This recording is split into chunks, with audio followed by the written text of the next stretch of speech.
Sales আর marketing দুটো কিন্তু আলাদা জিনিস, ঠিক আছে? একটা মেডিকেল রিপ্রেজেন্টেটিভকে সেলস অ্যান্ড মার্কেটিং দুটো দেখতে হয় না। সে সেলসটা কি করে করে, সেই মার্কেটিং প্ল্যানটা ডিজাইন করেছে প্রোডাক্ট ম্যানেজমেন্ট টিমের লোকজন, পিএমটির লোকজন। এবার ওটাকে ইমপ্লিমেন্ট করা হচ্ছে মেডিকেল রিপ্রেজেন্টেটিভের কাছে, যেটা এখানে বলা হচ্ছে ফার্মা সেলস এক্সিকিউটিভ।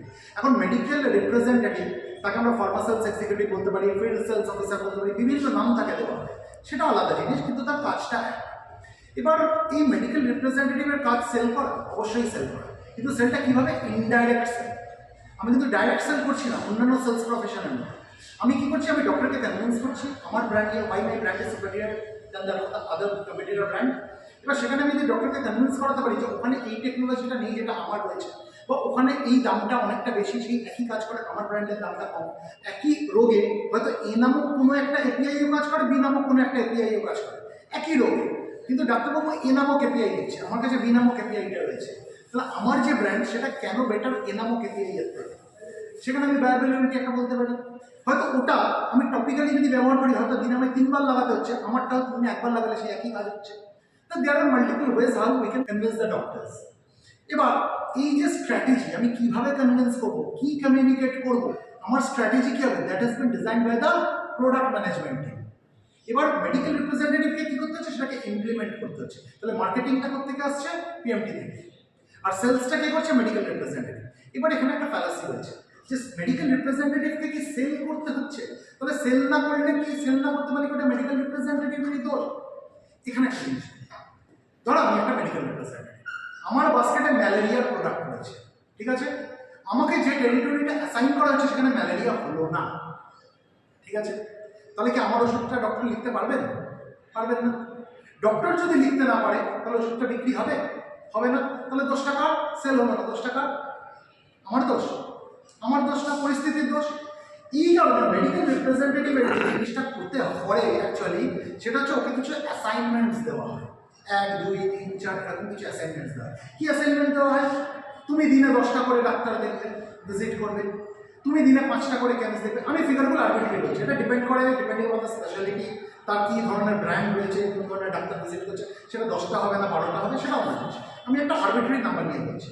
তাকে একটা স্ট্র্যাটেজি করে দেওয়া হলো, তুমি দিনে 10 জন করে ডক্টর দেখবেন, আপনি 5টা করে কেমিস্ট দেখবেন, আপনার লিস্টে এই ডাক্তারগুলো A category doctor, A category মানে যারা বেশি পোটেনশিয়াল আমার ব্র্যান্ডের জন্য, আর এগুলো হচ্ছে বি ক্যাটাগরি ডাক্তার, মানে আমার ব্র্যান্ডের জন্য পোটেনশিয়াল অতটা পোটেনশিয়াল না।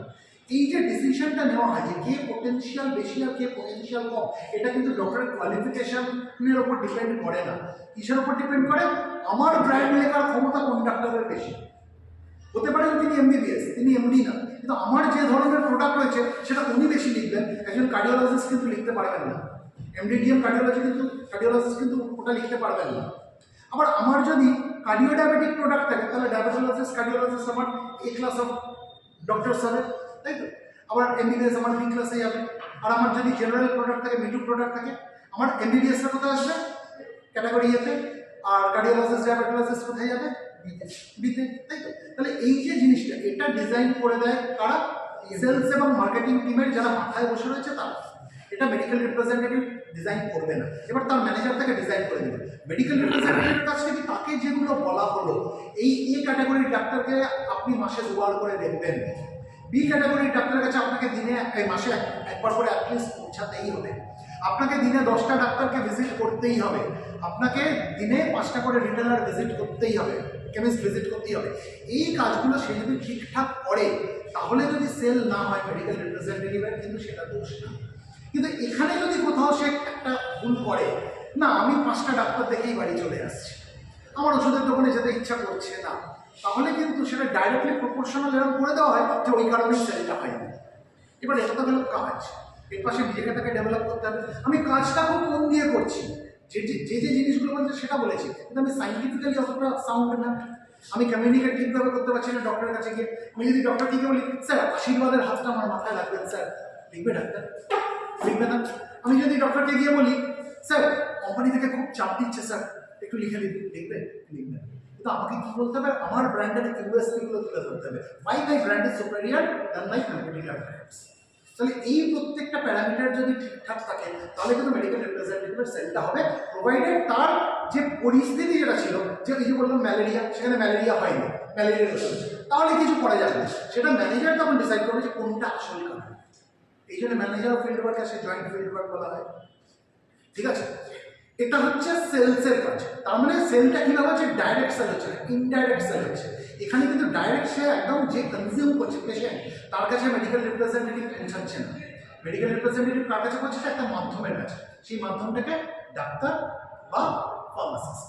ঠিক আছে, এবার ওটিসি ব্র্যান্ড হলে সেটা কীভাবে হবে, সেটা ওষুধের দোকান নিজেই দিয়ে দেবে। আর সেটা যদি প্রেসক্রিপশন ব্র্যান্ড হয়, যেটাকে এথিক্যাল মার্কেটিং বলে, এথিক্যাল ডিভিশন থাকে না কোম্পানির, যে এইগুলো ওষুধের দোকান দিতে পারবে না, এটা কিন্তু ডাক্তারের প্রেসক্রিপশনেই যাবে, তাহলে সেটা শুধু ডক্টর হচ্ছে। তাহলে sales and marketing is something different.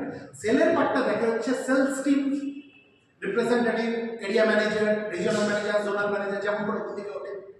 R marketing পার্টটাকে দেখেন প্রোডাক্ট ম্যানেজমেন্ট টিম, সেরকম ট্রেনিং টিম একটা আলাদা টিম।